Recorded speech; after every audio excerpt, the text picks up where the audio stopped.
Yeah. 30 years.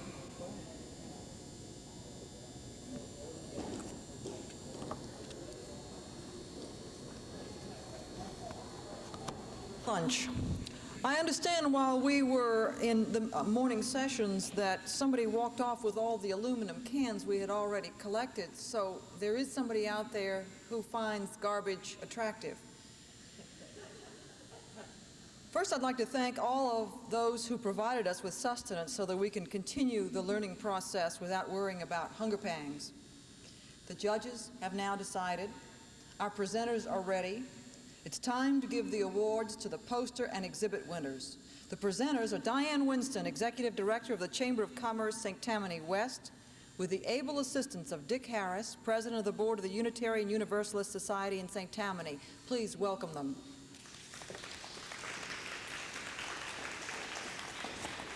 Good afternoon.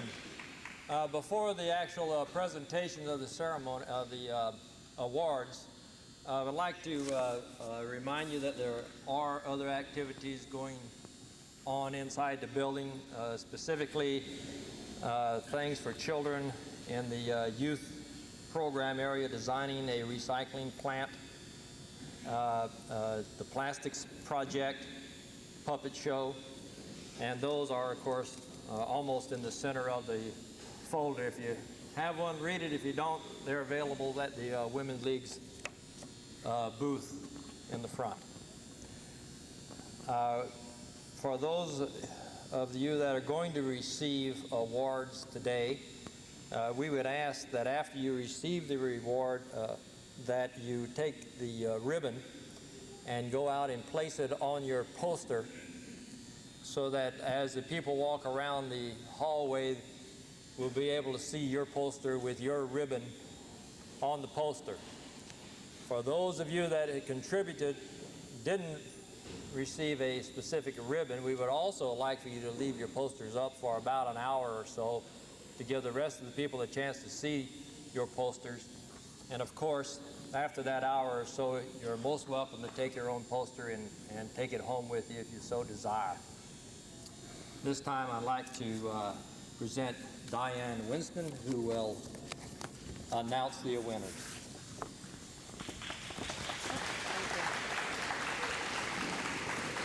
Thank you. We certainly do appreciate the participation of all the youngsters who took the time out, and we do know it took a lot of time, a lot of thought, a lot of preparation, and we care that the youngsters care, because they will in turn show their parents how to do it and hopefully start generation after generation, making us all more aware of how to recycle and how to participate in reducing the waste stream. We have an exhibit contest as well as a poster contest. Letters of information went out to all the public schools, all the parochial schools, and all the private schools in the parish, and anyone was welcome to enter, and we had a lot of participation. We'd like to recognize the winners now. In the exhibit category, we have all first place winners, and if each of you would come up and receive your ribbon, we want to assure you that the first place winners in every category get a $50 savings bond, and we don't have them prepared for the exhibit winners, but we assure you that they will be on their way. Okay, Mr. Harris is reminding me the stairs are in the back of the stage. So each of you who are receiving a ribbon and or a savings bond, if you'll make your way to the back of the stage and come up, Mr. Harris will present you with your award. First place winner in the exhibit contest is Wendy Wood of Mandeville Junior High. Is Wendy here?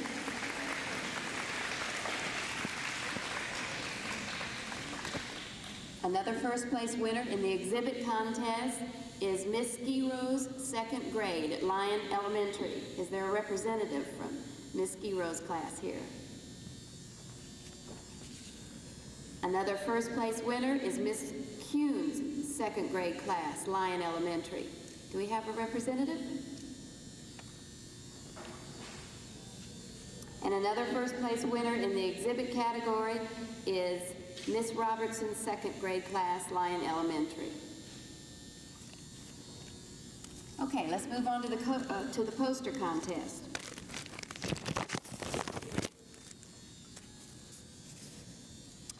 In sixth place, and we're going from kindergarten through second grade, this category, Nicholas Vandermeer, sixth place winner. Is Nicholas here? Okay. Please do.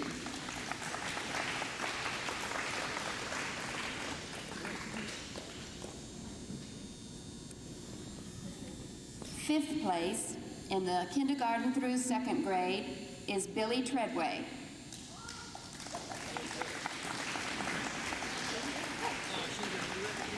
Is this her class? Is this her class?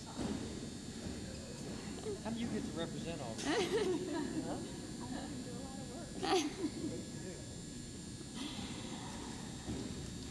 Fourth place, kindergarten and second grade through second grade, is Caroline Barkerding. Well, wait a minute. Obviously, this is a force behind the participation. Come on up. Come on up. Maybe you ought to park yourself here.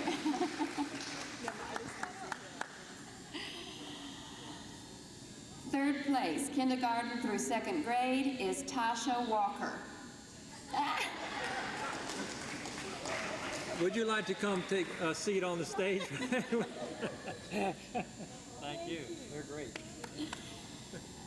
Second place, kindergarten through second grade, is Rachel Saunders. I knew she should sit up here. What are we going to do for you? You have to do a big banner. Okay, now in the poster categories, we do have the savings bonds for the first place winners, so we will be presenting them with their ribbon as well as their savings bond. And first place in the kindergarten through second grade age group goes to Brooke McCreary. There we go. Brooke, if you'll come around here and accept your award.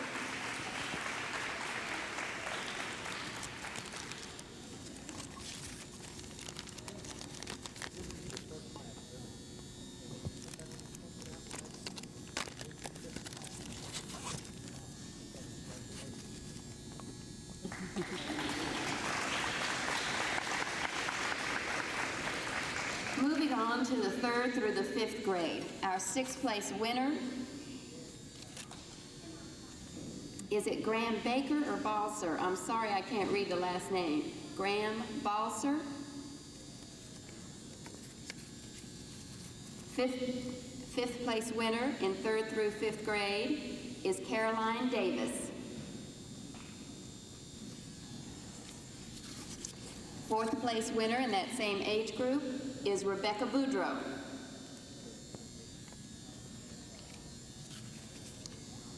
Third place winner, third through fifth grade, is Becky Ploche, or Ploche. Is Becky here? Second place winner, third through fifth grade, is Katie Baggett. First place winner and winning a $50 savings bond as well is Sean Johnson. Let's go up for the $50.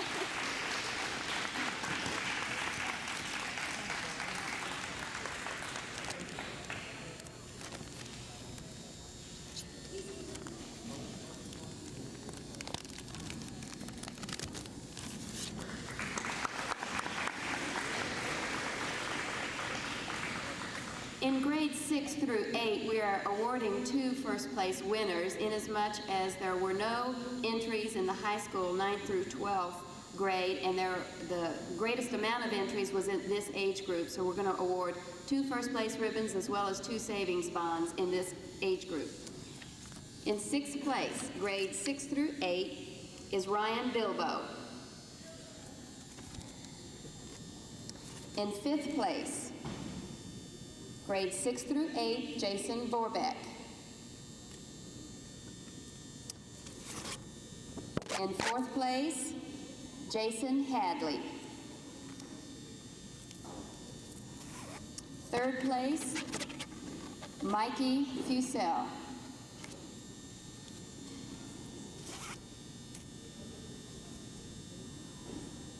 In second place, and she's also a winner in the first place category, is Jennifer Eifert. And Jennifer gets a $50 savings bond as well. Oh, whoops, I gave This one here? and that one. Oh, you get a second place? Is this yours also? Well, yeah. Would you put these ribbons up? Yeah, here's your $50. Thank you.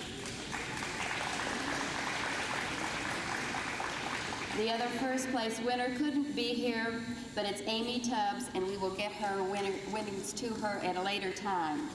And could we have a collective round of applause for the work of the teachers as well as the students behind this wonderful work?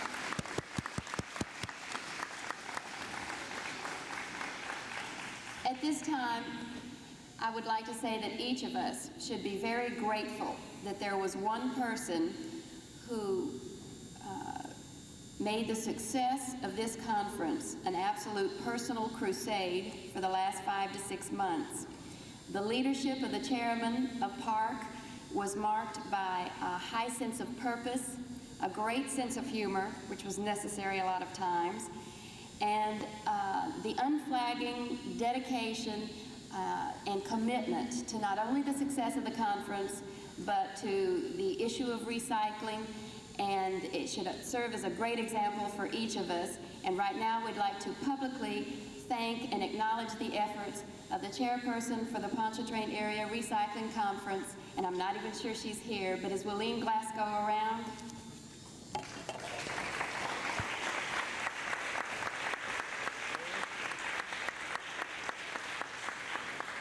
When we find Willie, we're going to make her carry these the rest of the day. She's probably out trying to find who took the aluminum cans.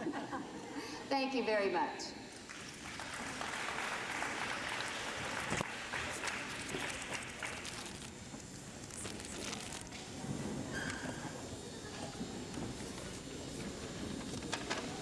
Here. Willie has just come into the room. Willie, if you will, come on upstairs, up the stairs.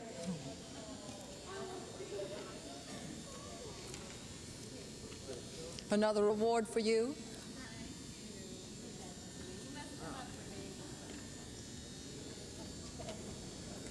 Fresh, too. You missed the speech.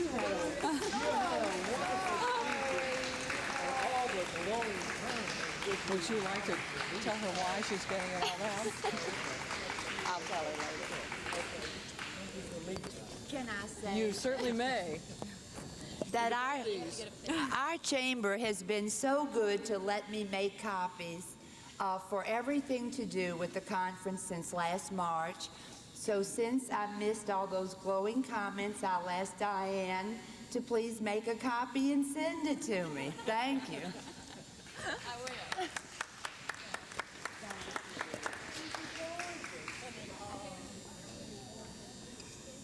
Word has it that one of our speakers did say that all of the posters out there and displays should have gotten an award, and that is in fact so. I made the rounds myself. So thank you and congratulations to all of the participants in the contest for an outstanding show. Prior to his retirement, David Feldman lived in Europe and traveled through many foreign countries as a trade consultant. He now lives in DeBarry, Florida with his family, and although he retired from trade, he continues to consult. Mr. Feldman is a rare individual who is determined to sound the alarm about, among other things, the problems of solid waste. He has lectured, consulted, and lobbied. He is a specialist in environmental problems.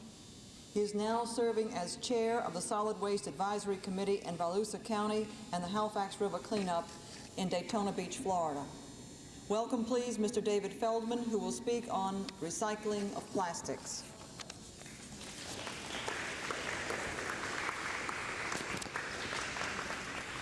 You need this? All right. Do I put that on? Yes. Speak into this microphone. Yeah. Just put this on your tie. This is for the On my tie right here. tie. You won't destroy the tie. Well, I don't worry about the tie. good. How do you do that? I'm used to this. Yeah, I'm not. There we go. All right. Wait.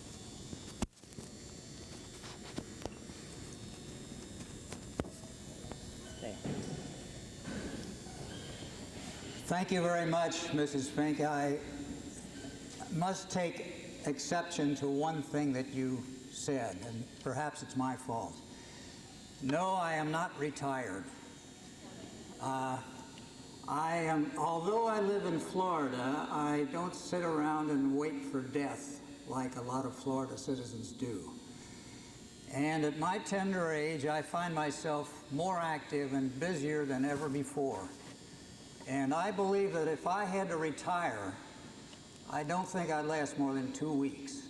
I'll probably die with an attaché case in my hand. As Mrs. Fink mentioned, I've been living in Europe for many years. I've been a consultant since 1946. I acquired a German wife and an Italian son-in-law. I came back here about 4 years ago, and having been familiar with what is going on in Europe and the problems that Europe had with solid waste disposal, I thought, and I had no connections back in the States. I don't know if some people go back to their native country, maybe to die. I digress a moment. There's a village in Yugoslavia of 200 people, and every one is a fluent English speaker because they've all lived in the United States and they've all gone back in their old age. And so maybe that bug hit me. But I decided that after many years, and I was educated in Switzerland as a young boy, maybe I ought to get back to my own country. I had no connections at all in the United States, and I can't sit around, and I had to do something. So let me give you an example. I'm going to digress a little bit from the talk that I was going to give.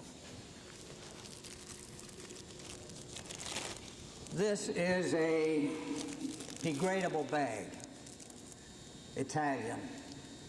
Now, let's not talk about biodegradable because that's only one part of degradability.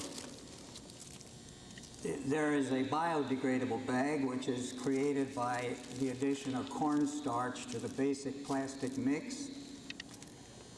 The bugs and the enzymes in the landfill eat the cornstarch, and that causes the bag to disintegrate.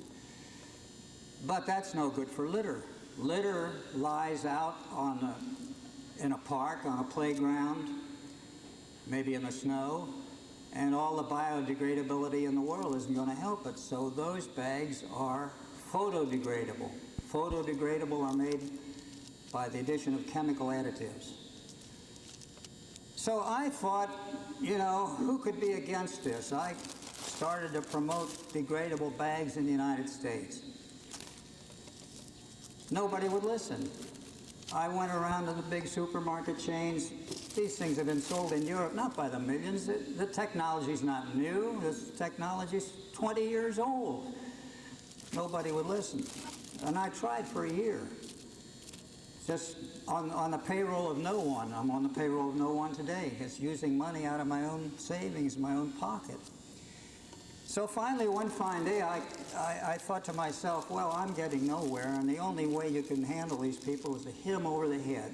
You got to hit them over the head and insist and go into the legislatures, not just in Florida, but go into every legislature and try to impress upon the people the severity of the program. Now, you've heard some discussion about plastics. Now, plastics today are only about 7% of the waste stream. But let me give you some statistics. This is from a survey made by a consulting firm known as Chem Systems for the Society of the Plastics Industry. There are 21,733 plastics manufacturers in the United States. In 15 years, there will be 28,000. Now, what you're seeing today is nothing. It's nothing compared to what it's going to be. The use of plastics in food packaging alone in 15 years is going to double. You've got people using microwave dishes. That all calls for plastics. Plastic shopping bags are 25% of the market today. They're going to be 75% of the market in just 15 years. You've got plastics in automobiles. Today, 65% of the auto bumpers are plastic. So, in my opinion, what you're doing here is a marvelous thing. There's only one problem with it. It should have been done 15 years ago. We're too late. We are too late. The only thing we can do today is to educate our kids, because our kids are the ones who are going to suffer. And they're going to suffer badly, not just suffer because of a health problem. They are going to suffer because of a financial problem that's staggering. And most people have no conception of the financial cost of what we've done to this country over the past 30 years. You take, for example, the chemicals in chicken, the chemicals in meat, the factory farms, the crowding of chickens into cages where they can't even move, and they kill them at the rate of 8,000 an hour. I've seen in these plants. All of this was unknown 30 years ago. 30 years ago, chickens used to have the run of the farm, and now they're put together, they're confined. Calves are confined to little crates, and what happens? They get diseases. So there's a way around that. Just give them a lot of chemicals. That kills the diseases. It's just like if you have a bunch of people in a theater, they have head colds. You can be sure that a lot of people in that theater are going to catch head colds, and that's what they've done. Now, it's all well and good, and the previous speakers have been spoken very eloquently, and I must say I agree with them to a certain point. I don't agree with Dr. Fontenot. I don't say that, I don't agree entirely. I agree with his objectives, of course, and I have a lot of respect for him. He's studied this problem, I'm sure, more than I have. And he is not hopelessly idealistic, not by any means, but he's a little bit idealistic. I'll tell you why. And when I tell you why, I don't want you to think, the last speaker spoke of the private industry and private enterprise. Sure, that's fine. And nobody can accuse me of being a radical, because I was a partner of a New York Stock Exchange for 8 years. I voted Republican all my life until 1984. I've switched over to the other side because of the environmental problems. So I can't be accused of being a liberal, which is a dirty word in Florida, especially in Central Florida, where, you know, everybody is very, very conservative. But we don't, the problem in the United States, there are two problems. There is a political problem, and there's a moral problem. And it's the real problem in this country is that we have been too rich. We have learned to throw everything away, as Dr. Fontenot touched upon. And this is something that's completely intolerable. Now, the damage has largely been done. Everything's recycling today. We're talking about things we should have done 15 or 20 years ago. So in my opinion, this generation is lost. I don't think it can ever resolve the problem. The problem is just too big. What do I think? I think we need some kind of regulation. We need some moral authority to tell people to stop doing what they're doing. You have the Food and Drug Administration. We have when I was a boy, we had 120 million people in this country. Today you have 240 million people. You've got to have some kind of regulation. You've got to have some kind of authority, or people will run wild. And I'm afraid that we're, in our zeal to preserve the private sector, we have forgotten that fact. I would like to know why, to digress a moment, why people who haul trash operate landfills. You know that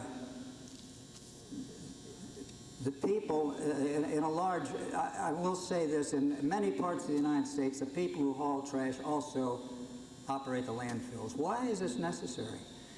First of all, they're diametrically opposed. The people who haul the trash make their money from hauling trash. Now, if they're going to operate a landfill, it's to their interest to see that there's more trash placed on a landfill than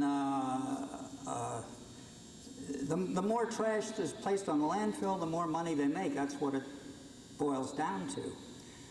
Now, I'm going to give you a little bit of history about a large trash hauler.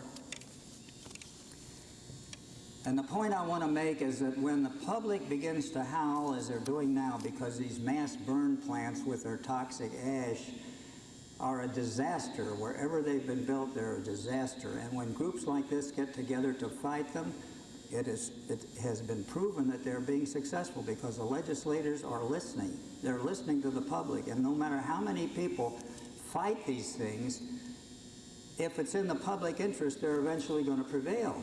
Now, take, for example, the plastics industry. Bitterly opposed to biodegradable plastics. Give you every reason why they're terrible. If you want to right now, you can call an 800 number, Mobil Oil Company, one of the big manufacturers of plastics, and they'll tell you every reason why biodegradable plastics are no good. They put out a lot of false information about the strength of they're telling you that the bags aren't strong enough. This is a bag used to carry groceries in Italy, carries 35 pounds. It's a photodegradable bag because they're worried more about the litter than they are about the biodegradability on the landfill. But they're putting out a lot of these things and trying to educate the public to believe that this is just a flash in the pan. It doesn't amount to anything. So what are they talking about now? They're talking about recycling. How can you recycle plastics? There are 46 different kinds of plastics. You can, the PET milk bottles, yes, that's a very important part of the plastic stream, and it's a very high value commodity. It can be shredded and made into a number of things, but most plastics are not compatible. So that's an example of what's happening. We had a bottle bill. We've had a bottle bill introduced in Florida for the last 11 years. By that I mean a bottle deposit bill. It was defeated again for the 11th time. This bottle deposit law exists in 11 states. Europe and Canada, which are so far behind us that it's just really sad. And 20 years ago in British Columbia, they introduced a bottle bill. I went to the hearings on the bottle bill, and representatives of industry were there and were giving every reason why a bottle bill just wouldn't work. So what happens? They formed their own group. They formed their own group to recycle or to do all these things that the public has been after them to do. So the Society of the Plastics Industry now talks about recycling plastics. But how many people are recycling plastics? How do you recycle plastics? I don't know. Now they're talking about coating bottles. There are 90 billion plastic bottles produced in this country every year. 90 billion. So what they're going to do now is code them, or talking about coding. They're going to put on the bottle of the bottom of the bottle when it's manufactured a little sign which will indicate what plastic that particular product has been made of. And there are 9 different major types of plastics. So how is this possible? If people are going to segregate somewhere, are they going to take the time to turn the bottle over and read just what kind of a bottle it is? So now you have the waste haulers. They're pushing recycling, which is not in their interest at all. They really basically don't want recycling. When they recycle, when they own a landfill and they recycle, it's taking business away from them.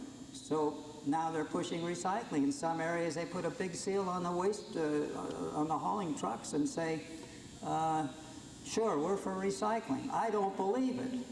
Now, I'm going to read to you something that may bore you a little bit, but this is a very large waste hauler in the United States. In 1971, they were sued by the Illinois Attorney General for a massive price-fixing scheme in which the competitors agree not to compete set up high prices, and divide up markets. And they agreed not to engage in this practice for 5 years. Now, if anybody is a lawyer here and would like to see that agreement, I have it right here. I'm not going to put it on because it'll only bore you. How they've divided up the markets, kept people out, closed everything to competitive bidding, and, among other things, paid off a number of people. 1974, they were sued by the Wisconsin Attorney General for bid rigging and found guilty. 1976, Phoenix, Arizona, similarly accused and promised never to do it again. 1980, they were indicted for having fixed prices in the Atlanta area since 1974. Fined, found guilty, fined, and the local manager was sent to prison for 45 days. The same company in 1987 was indicted, convicted, and pleaded no contest and guilty of price fixing in Ohio, Florida, and California. They're now under investigation in Alabama, Tennessee, and Arizona. The president of this company, who last year received a salary of $12 million odd, and the vice president received a salary of some $11 million. Let's talk for a moment about the chairman of the board. He is now a member of the board of directors of the National Wildlife Federation. It's almost laughable. The people who have been regulating in the EPA and elsewhere, 90% of them have left. They've gone to private industry, where they probably make more money. They're now on the other side. So the point I'm trying to make is we have to have some kind of regulation, and where does it begin? It's all well and good to say private industry. Sure, private industry, but sometimes private industry goes too far and doesn't operate in the interests of the general welfare. And so we must have rules and regulations as they have in Europe. You cannot run a society with no regulations and let everybody just run and do what he pleases. That's the first point I would like to make. Now, if you'll excuse me a moment, I'd like to show you something here to carry this argument a little farther. How can I turn this on, Ms. Minky?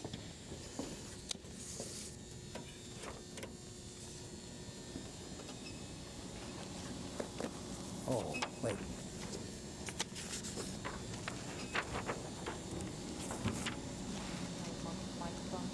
Yeah, I better have that.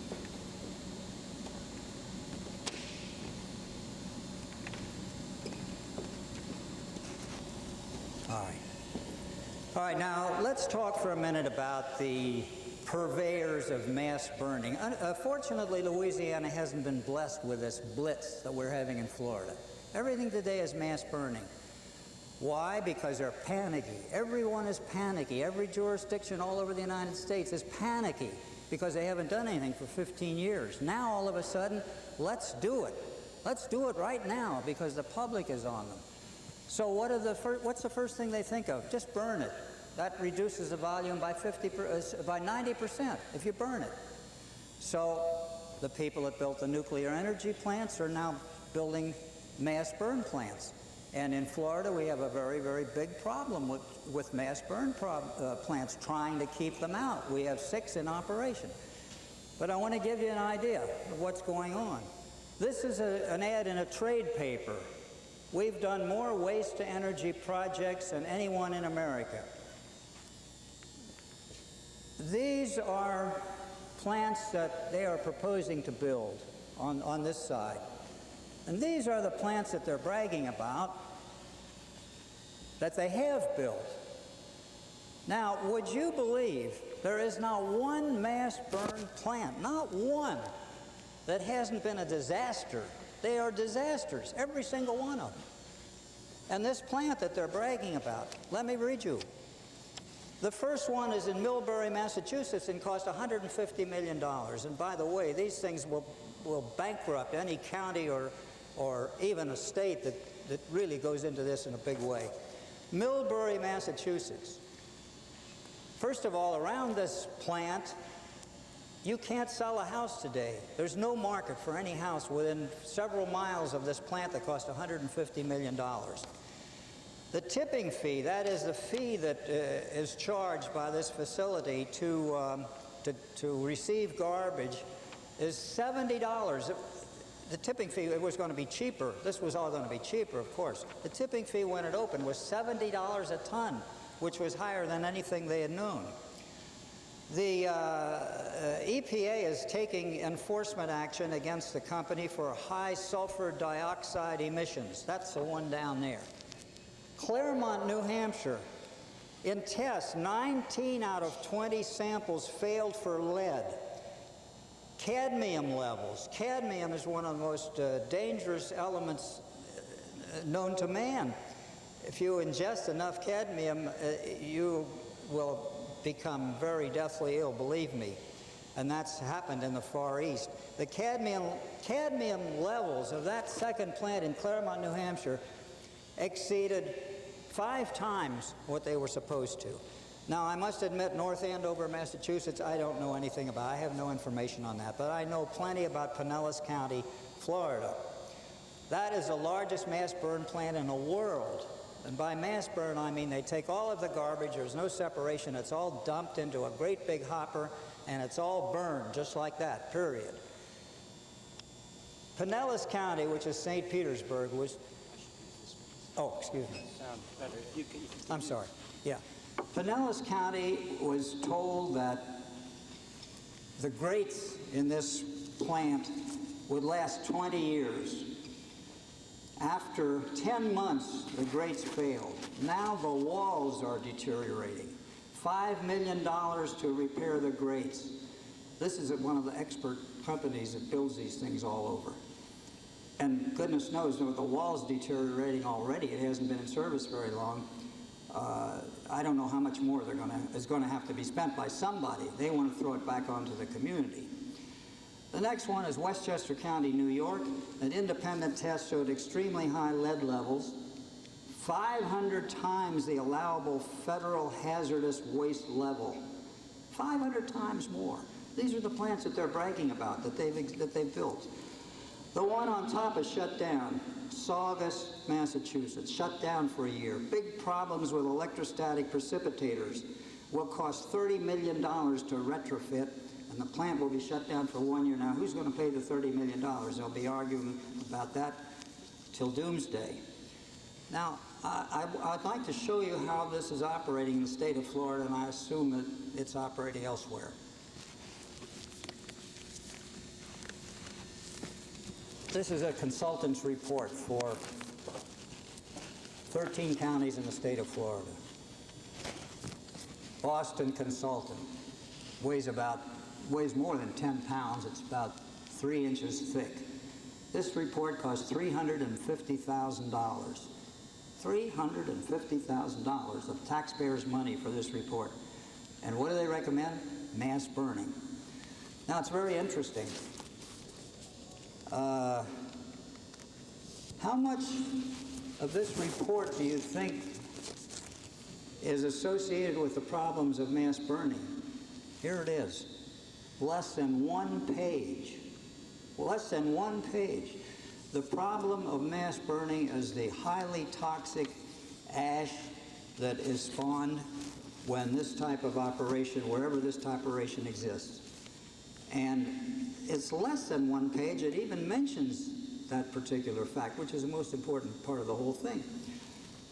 And at the end of this 3/4 page, where they summarize it by saying this: even if the ash residue from an energy recovery facility, they're going to burn the garbage at the end, fails to pass the toxicity test, which it will, mitigation measures and other proper management techniques are available to minimize any potential environmental impacts and to ensure proper disposal of the ash residue. Well, that's wonderful. It just sounds wonderful. Mitigation measures. What are they? What are the mitigation measures? You have in Broward County, Florida, which is Fort Lauderdale, a battle has been going on there for 4 years to install 2 mass burn plants that will generate about 900 tons of highly toxic ash every day. And you have a citizens group of many people who have been fighting it but they've lost out. The county commissioners, there are 7 county commissioners, and they have approved this, and all of the steps that have been taken to try to stop it so far have failed. Now, the waste that's created from these installations must go to a hazardous waste dump by law.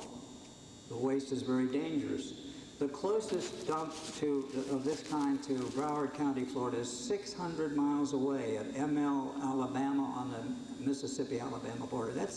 Legally, that's what they would have to do. They would have to transport every day 900 tons of this waste 600 miles. So you have an idea of what this will cost.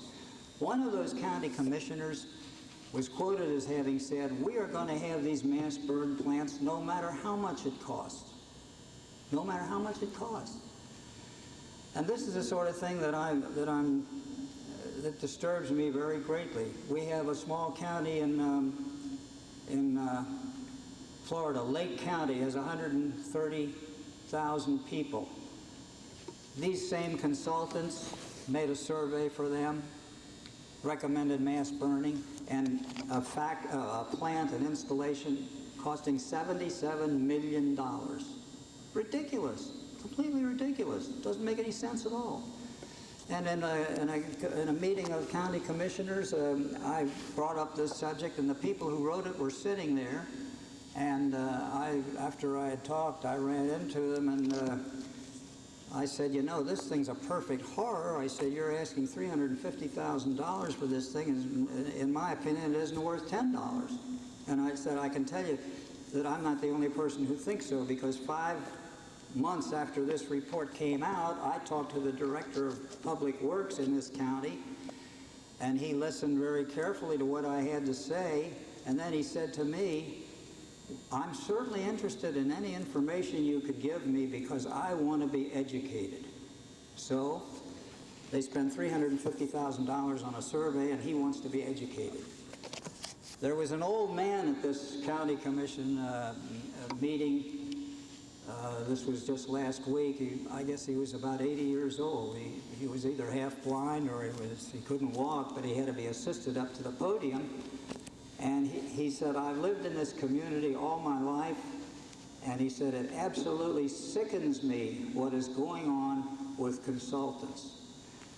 It sickens me." He said, "We have enough talent in this county. We have, there's a university there, a private university, with all kinds of talent that could do the same thing and do it in a much better fashion." Now the point, when I met these gentlemen who prepared this, I said, "You know, I don't understand. Why do you do this? You've just recommended this for Pasco County, which is a poor agricultural county. They want to saddle them with a plant that's going to cost between $200 and $300 million and will cause nothing but troubles and probably bankrupt everybody in the area and certainly raise the taxes." They said, "You know, to me it makes no sense. Well, your whole report is ridiculous because you don't address the problem." And I said, "Why did you recommend that mass burn plant for Pasco County? You know that the whole idea is just ridiculous." And he said to me, this highly paid consultant, "You know," he said, "our facility, which will be built by Westinghouse, our facility will not spawn any toxic ash. We will not have that problem." Now, there is so much scientific data. I don't want to bore you. I have a lot of transparencies here about the toxicity, but I would like to talk about that for a minute, because 2 of these plants in Philadelphia were closed. They were shut down. They were such horrors. Now you're talking about exporting recyclables. Well, yeah, any place where you can find a market for recyclables is fine. It's not as big a business as it sounds. Korea bought 800,000 tons of newsprint, recycled newsprint last year, but in the overall scheme of things, that's not a whole lot. But that's not what we're trying to dispose of. We're trying to export the dangerous, poisonous ash that comes out of these mass burn plants. That's what we're trying to export. The two plants that I mentioned in Philadelphia were shut down. They have 250,000 tons of ash that they don't know what to do with. So what do you do with it? You send it to some foreign country. So they sent it down to Noriega's, Panama, and they were going to unload it on a beach down there and use this ash to make a highway that was being built for tourists. So the Panamanian government said, no, we're not going to accept this, but we will accept it if the Environmental Protection Agency tells us that it's not safe. Now this is what the Environmental Protection Agency said about that ash. They issued what is known as a flash report. A flash report of the EPA from Washington is very rare. It's only issued about once a year. And this is a report that went to 10 government agencies from John C. Martin, who's the head of this particular section of the Environmental Protection Agency.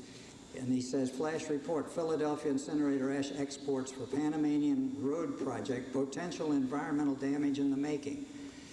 The review showed that Philadelphia's municipal incinerator ash will potentially endanger human health and the environment if it is dumped into Panamanian wetlands as a subbase for a road.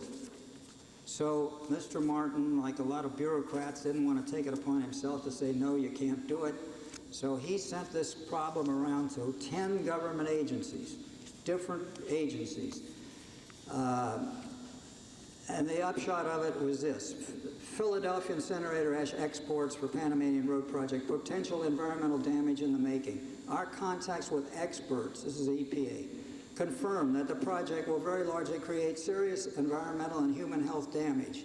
EPA experts indicate that the dioxin levels in the ash present a reasonable potential for environmental damage and an increased risk of human cancer. So anyway, they were not, Panama wouldn't allow them to take it, so they sent it then to the Bahama Islands, and the Bahama Islands wouldn't allow it to take it either. So a similar situation came from Detroit. 15,000 tons on a Norwegian ship to Guinea-Bissau in West Africa.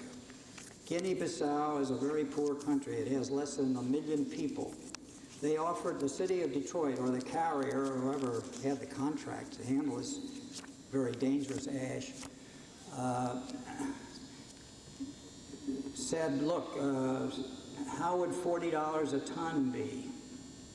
$600 million to a country of 1 million people. $600 in an African country, poverty-stricken. You know what they did? They arrested the Norwegian consul, and they said, get this stuff out of here, and as long as that ship remains here, you're under house arrest. In Italy, 8 tons of this, 8 shiploads of this ash they tried to dump in England. The English laws are not particularly strong. They were going to put this, they had a deal worked out with some private people to put this in some abandoned mines over in Wales until Mrs. Thatcher's government got wind of it and didn't permit it. So this is how dangerous all these things are. And yet these things are going on. Now, where is it to be stopped? It can only be stopped in one place, in the legislatures. And it takes people who have enough courage and who realize what the problem is and who realize how much the public is in favor of turning these things around to enact some laws that are going to have teeth in them, private industry or not private industry. In my county, we have garbage pickup by the county. Works beautifully. Nothing wrong with it. We don't have any trash haulers in there. We have a county landfill. Works beautifully. No problem. Very competent people. They have 6 people on the landfill operating. It's going to cost $4 million to close a landfill. It's going to cost $200,000 an acre to open a new landfill, with all the things that have to be done to comply with federal and state regulations. In my opinion, there is no reason in the world why jurisdictions can't do this on their own. They're doing it every day. Now, if officials close their eyes and their ears to all these things and don't want to hear about them, that's another thing. But in my opinion, it's not just a matter of recycling. It's a matter of really getting some pressure on our legislatures, not in Washington. In Italy, they have a law that after 1991, no plastic bag can be sold in the entire country unless it's either biodegradable or photodegradable. And that law has been already in effect in 2 years in Firenze, in Venice, in Florence, and in other cities, and it works fine. Now, what happened in Suffolk County at the end of Long Island? They passed this law banning non-degradable bags. Here's the law right here. After, I've forgotten what the date was, sometime in 1989, they will not allow plastic bags in the county to be given out or sold unless this says, unless they are biodegradable, but it also says unless they degrade in a certain length of time. What happens? Immediately, industry goes into court and says, that thing's unconstitutional. They can't do that. That's against the food law. Look at McDonald's. New York State got after McDonald's a year ago. They're still fighting it. New York State says they're going to sue McDonald's, and they're still discussing it. This has been going on for a year. Now, what's happening in Florida? The following. We've got a very strict law. We've got probably the best waste management law in the whole United States, but it took an awful lot of dedicated people to get that law into effect. You take in Oregon, where I've been, and they tell me in Salem and in Portland, where the environmental people are, we don't allow those industry people to cross the state line. We throw them right out. Because every time you want to do something that's constructive, there are always people, greedy people, who are fighting it. Maybe if I were in their position, I would do the same thing because they want to preserve their bailiwick. But what I say must be done. Separate the functions. The people who haul should not operate landfills. Do it some way. Do it by legislation. Pass laws to ban these horrible mass burn plants that are going to kill us. They're absolutely going to kill us. Get tough. Nothing wrong with being tough. That doesn't make you a liberal, as they say in Florida, if you happen to think a little bit differently from the mainstream. Here's a report by Michigan. Report by State Commission warns against rush to cities to build trash incinerators because people are complaining about all these things. They're ruining the water. The dangerous dioxins are getting into the water table. And let's face it, you can talk all you want about Star Wars and all the other business, but if you have no environment, you have nothing. Environment is the very first thing, because if you don't have a decent environment, what do you have? You don't have anything. So I think, there are a lot of immigrants that go into New York City, and there are a lot of local people, and they're accustomed to throwing their garbage out of the 10th-story windows as it hits the street below. And that's our culture. They've been used to doing that. And we're doing the same thing in a way. We're used to doing all these horrible things. The present generation isn't going to be taught by recycling. Recycling is fine as far as it goes, but you're always going to have landfills. You're talking about burning, well, let's talk for a minute about plastic bags. You take this bag, cornstarch. This is a cornstarch bag. Biodegrades in 9 to 12 months, it will disappear. It uses about 6% cornstarch. Now, the more cornstarch you use, the faster it will degrade. It can disintegrate in 30 days if you want to put enough cornstarch on it. But the corn growers see this as a big market for cornstarch. They're always looking for new markets for the farmers. But it's fought at every turn by the industry. They give you every reason why it isn't any good. So in Florida, I was called up recently to the people who write the laws, the staff of the Department of Natural Resources. And I don't claim to be any expert. I travel all over the country and I talk to a lot of people, and I learn every day. There's a lot I can learn. But they said to me, what is your main priority?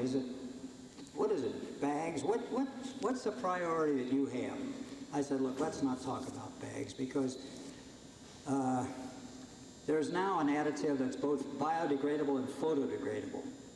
And it's made by a very big company. They do about $6 billion a year, and they're fought by the rest of the industry. But they have an additive now, and this is coming.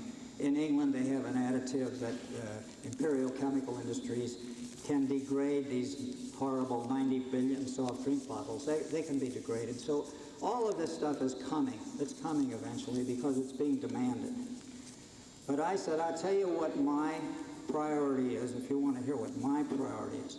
There are already rumblings about this law. In Florida, no plastic bags will be allowed after January 1st, 1990, unless they will degrade in 120 days. Already there are rumblings. Everybody's coming to Tallahassee saying, we can't comply. We just can't comply. It can't be done. It's too fast. It's too soon. If you start to give in, if you have a law and you start to give in to these people, you'll be giving in forever, because once they get their foot in the door, that's the end of it. What I say is all of the recycling that we talk about is fine. There's nothing wrong with it. During the World War, I was with the materials, I was at the materials recovery section of the Air Force procurement division of the Air Force. We recycled all the ladies' compacts. We took all the copper, sent them, turned them into shells, sent them to the ordnance plants. I mean, it's foolish to say you can't recycle. Sure, you can recycle. It's been done before. But when you recycle, you also have problems. I started to talk about this plastic bag. Now, I have a city in Florida. They want degradable plastic bags. They insist, they want them now. They want the degradable plastic bags, but they have to be green. They have to be green. Why do they have to be green? Because they give them out. They're going to use them for garden waste, for grass clippings, for leaves. And incidentally, in Maine, you can't put your garden waste in a bag that doesn't degrade. The bag has to degrade along with the leaves. They all degrade together. But it's got to be green. Well, I know 12 firms, in spite of the fact that the industry says, by the way, they asked for bids, and they had bids from 11 people. Every one of those firms was a distributor for Mobil Oil, DuPont, and they told them, what? Biodegradable bags? There's no such thing. That doesn't exist. This is something new. Nobody knows about it. And, oh, no, they said they couldn't get them. Sure. You want 10 million next week? I'll get you 10 million next week. And this is what they're told. I mean, 10 million of these bags sounds like a lot of bags, but one carload to a chain grocery store in Florida is 2,170,000 bags. That's just a carload, and they use 2 of those every month in one division. So that's what we're talking about. But the people who make the biodegradable bags say, no, we're not making green bags because the printing ink is a problem. In that printing ink, there's a lot of cadmium and a lot of lead. If they want clear bags, we'll give them clear bags. If they want colored bags, we're not giving them any colored bags because they wanted their seal on it. They wanted green bags with a yellow seal on it. They said if the FDA approves that coloring, we will give them the bags they want. Same way with the recycling of newsprint. That's not a pollution-free thing at all. Have you ever lived near a paper mill? You know what goes on in a paper mill? I mean, the sulfur dioxide emissions into the air of a paper mill. This is a survey made in Germany. If you don't think paper bags affect the environment, just ask the homeless. Who are the homeless? Squirrels. A study by the German government recently revealed that a whopping 5.5 tons of timber using 2.5 tons of paper are required to manufacture a mere 50,000 paper shopping bags. The same number of plastic shopping bags can be produced using just about 1 ton of polyethylene and less than 1/3 as much petroleum. During the production of these bags, paper releases up to 500 pounds of harmful sulfurous acid into the atmosphere. Polyethylene, under 40 pounds. properly incinerated and so forth and so on. Well, I don't believe in incineration because that causes other problems. But you have to look, you have to take these things one at a time and study them and see which can be the most effective insofar as the environment is concerned. And I think too, it's something you learn at home. I know the kids today, they throw everything away. They don't pay any attention. This is where the education comes in. This is why what you're doing is so important. Educate these kids. They know about it now. Look at those posters. They're wonderful. But my generation is not I don't call that the present generation. Because when I was a kid, believe me, we picked up the cans. We picked up everything. Kid would go on his bicycle.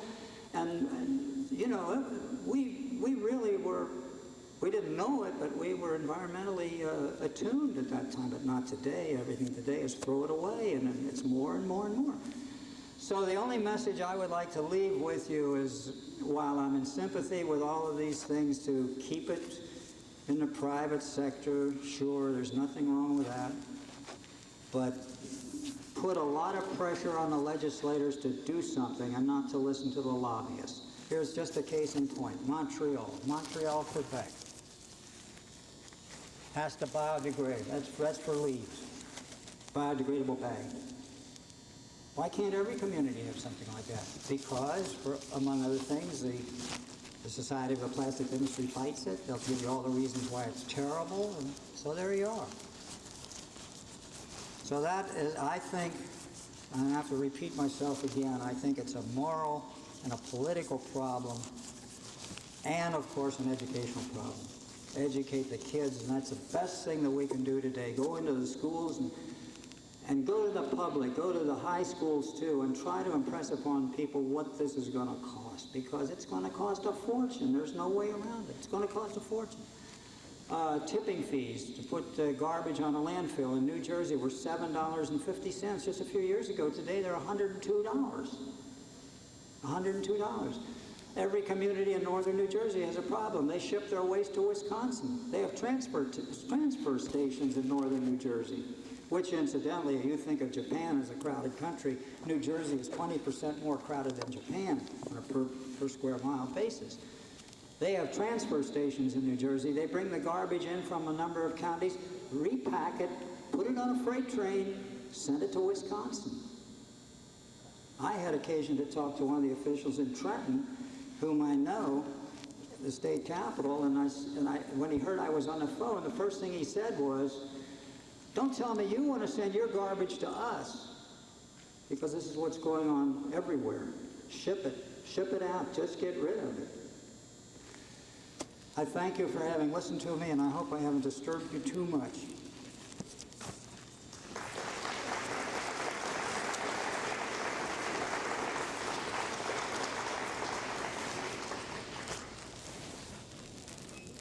Thanks very much. No, I got it. Opelousas, Louisiana.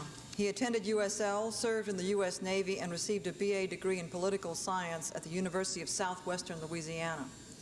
He has been an officer in 2 antique stores, an auditor, and a candidate for the 1st Congressional District seat of Louisiana. He has been chairman of the New Orleans and Delta Chapter Sierra Clubs, an executive director of the Louisiana Wildlife Federation, and a member of the Citizens Advisory Committee to the U.S. Army Corps of Engineers from New Orleans to Baton Rouge Water Study. Since 1978, he has helped to organize over 30 citizens groups, which include Alabamians for a Clean Environment, York, Alabama, Citizens for a Clean Environment, Baton Rouge, and Save Our Coast, New Iberia. He has assisted the news media in developing many stories and projects, which include Cousteau on the Mississippi River, 1984, the Cousteau Society and Turner Broadcasting, the Wall Street Journal, 1985 4-part series on the oil industry and politics in Louisiana, ABC News, The Killing Ground, 1979 ABC special on hazardous waste in the U.S. with follow-up story in 1984. He has been and is currently on many citizens advisory committees such as DEQ Citizens Environmental Advisory Committee, Save Acadiana's Water, and Save Our Coast. Mr. Fontenot is presently Environmental Specialist, Citizens Access Unit, Attorney General's Office. Please welcome our closing speaker, Mr. William A. Fontenot. Thank you, Will. Pin you right there. You got it? And speaking first. Thank you. It's a real pleasure to be here this afternoon, and somebody made some comment about the small turnout. I'm not disappointed by turnouts. What I'm excited about is the interest and enthusiasm of the people who do turn out. I have actually helped to organize more than 200 groups throughout Louisiana and more than 30 other states, and it's in the last 10 years, and have worked on a whole variety of issues and problems. One of the most important things is for you to realize that it's not some expert, it's not some public official that's going to solve your problems. We, as individuals and as groups, are going to solve our problems. You have to bring in experts or work with local experts. You have to work with local elected officials, state and federal elected officials. But most importantly, you have to work with yourself and your neighbors and friends. I think if I was going to have any person talk about recycling as an expert, it'd be somebody like Joan Gunderson, who had the nice lady who walked up and received all the awards for the children in her class. And the reason I'd have her speak about recycling as an expert is because she generates one garbage can of trash about every 4 months. She has her own personal, successful recycling program going on. It is working, and her garbage man is a disappointed person if she's paying by the garbage load. Now, if she can do it, she's a housewife and a school teacher. She doesn't have a PhD in economics or recycling or government, but she's doing it because she said, well, gosh, everybody talks about recycling, let's see if it'll work. And from what I can hear, unless she's sneaking the garbage out at night, it's working. Hi, Joe. Two things I'd like to tell you. There are a couple of groups that I think are doing an excellent job. Well, I'll say three. I would like to invite you to get on Paul Connett's mailing list. It's an excellent publication on recycling successes and problems. And there's another group, two of them, you'll find brochures in the back, the Citizens Clearinghouse for Hazardous Waste. They're a national group. They don't solve problems. They assist local folks in trying to figure out how to solve problems. That's what they do. And another little group in Louisiana called Louisiana Environmental Action Network. There are some brochures on the same table called LEAN, and LEAN is sort of a state model of the Citizens Clearinghouse for Hazardous Waste. It's trying to develop some expertise and interest in getting people, as the motto on this Citizens Clearinghouse hat says, people helping people to help themselves. Now that's how we're going to solve this. If you look to these two legislators over here, or I guess Manny's a former legislator, but Manny Fernandez, who represents the governor's office and former member of the House Natural Resources Committee, and Ed Dino, who is a member of the House Natural Resources Committee, to solve all the problems in the state of Louisiana, it's not going to happen. But if all of you, or all of us, if we all show up when Ed's having a hearing on a recycling bill or a bottle bill or whatever it is, that's going to make a difference, because Ed can't do it. He's just one out of about 150 legislators, and there are about 400 or 500 lobbyists, depending on what day you're there, working the halls of the state legislature. You don't have to go much further than the parish council office or the city council office to realize that there are lobbyists. Are just people representing interest. But there's more power in the lobbying effort that can take place from the people in this room than all the paid lobbyists that go down to Baton Rouge. Because if you decide that you want something done and you do it with the amount of enthusiasm that I have seen citizens groups generate, it convinces the public officials, the news media, the lobbyists, and the citizens of whatever area you're in that this is an issue, and with this many people supporting it, maybe we can do something about it. All it takes is one person to turn things around, one person who really wants to put some time and effort into it. There are a lot of problems. The last speaker talked about learning more about the issues and the technologies. Just because you have paper versus plastic doesn't mean that you don't have problems. We're working on a problem with a paper mill in North Louisiana that discharges into one of the streams that's in the Louisiana Natural and Scenic River System. They're not the only thing that discharges into it. There's a lot of oil field waste. It's been dumped into this stream called the Little River since about 1910. And the river's in real serious trouble. The black water from the paper mill used to show up in Catahoula Lake, which has the fish swims, I guess, is about 95 miles from that paper discharge, and the lake would turn black. That's a pretty good sized discharge. Right now, the watercolor is returning a little bit to normal in that stream, and people are finally this year reporting that they're beginning to catch fish again. So things have improved a little bit.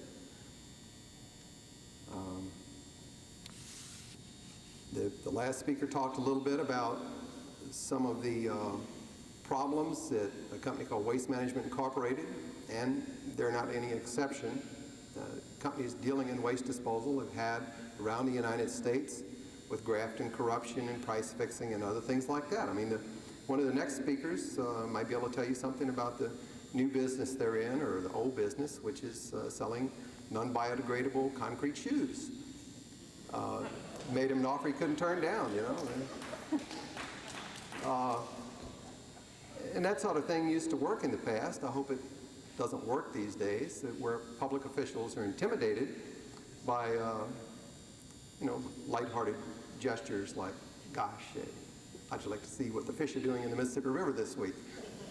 I've gotten some encouragement like that in the last 10.5 years, but nobody's ever offered me a new pair of shoes. The speaker earlier today talked about the solution is to let the private sector roll and let the private sector solve all the problems. This last speaker talked about, no, it's government's got to do it. Well, I think they'll both agree it's probably a mix of both. Keep America Beautiful is an organization that was formed basically to do some litter recycling and litter cleanup, but they were also concerned about the bottle bill. These are people who basically set up Keep America Beautiful are concerned about the bottle bill because it cuts into profits. Now, if you go out and buy a non-returnable versus a returnable container, the difference in the price to the consumer is about 50% more for a non-returnable container. And if you buy a returnable, you are therefore saving a considerable amount of money. The people in the bottling business and the can and bottle business are making a lot of money.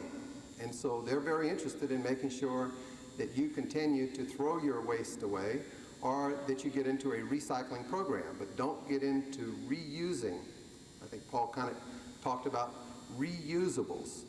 It is the least expensive way when it is a product or a container that you can reuse. It is the least expensive way of handling things, both in short term and long term, because the more things that you have to handle, like the non-returnables, you run into real problems, because there are some real troubles out there with trying to figure out how to recycle plastics.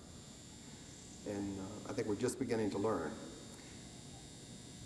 I hope that we can have some real successes in Louisiana. One of the things that's very encouraging from my travels around the country is that Louisiana and 2 or 3 other states are in the forefront right now of citizens' activity in environmental protection. There are more groups in Louisiana working on more environmental problems than any other state in the United States. And I think that's a pretty phenomenal event. Of course, it all started when I started working in the Attorney General's office 10 years ago, obviously. I mean, there must be some correlation. I don't know. I'm so modest. Just joking. But I'm real excited. I mean, there are a number of people here that I have worked with, but they're the ones. All I do is say, well, gosh, you know, they'll say, well, how can we stop this terrible waste disposal facility that wants to come locate in our backyard? And I say, I have absolutely no idea, but here's what some other groups are doing. Here are the successes they're having. You try this, see what I know. You tell me what'll work. I mean, you basically have as many ideas. I mean, I have people in my neighborhood say, well, how do we solve this problem? I say, well, what do you think? And they'll say, well, gosh, I think we ought to try 1, 2, 3, 4, 5. Sounds like they already have it all worked out. I mean, there are people in this community that are recycling, that can probably recycle more. You've got educators, businessmen, all sorts of people. I think you've got it in control here. Just need to push along a little bit. The city of Covington wanted to reopen a landfill that is in a totally inappropriate place, that is leaking. The report from the city was that the landfill had been properly closed and covered with 6 inches of cover. And I went out and looked at the cover, and there were boots on top of the cover, and bottles and cans and chairs and sawhorses and glass all over the place, and springs, and I don't know, kids had made bike tracks all over it, and there were bags of garbage that had been sitting there, rotting away on the surface and leaching out into the surface water. The water monitoring well was sitting in a puddle of water. And I mean, if that was 6 inches of cover, I'd hate to see the way they write specs on road contracts around here. Huh, Gloria? Must have been some small tape measures, I guess. I don't know. But anyway, that's the sort of thing where you can't take things for granted just because they tell you it's all being done right. I mean, maybe the mayor just really hadn't gone out and looked at it. I don't know. I mean, the Attorney General's written some weird things in his career, and you look at him and you go, golly, how'd they do that? But, you know, you go on the best of judgment, best information that's available to you. I'm going to end early. Hey, you get a break. I don't look forward to working with you if I can help you in any way or whatever, and I look forward to the rest of the meeting, and it's been fun. Thank you. Thank you.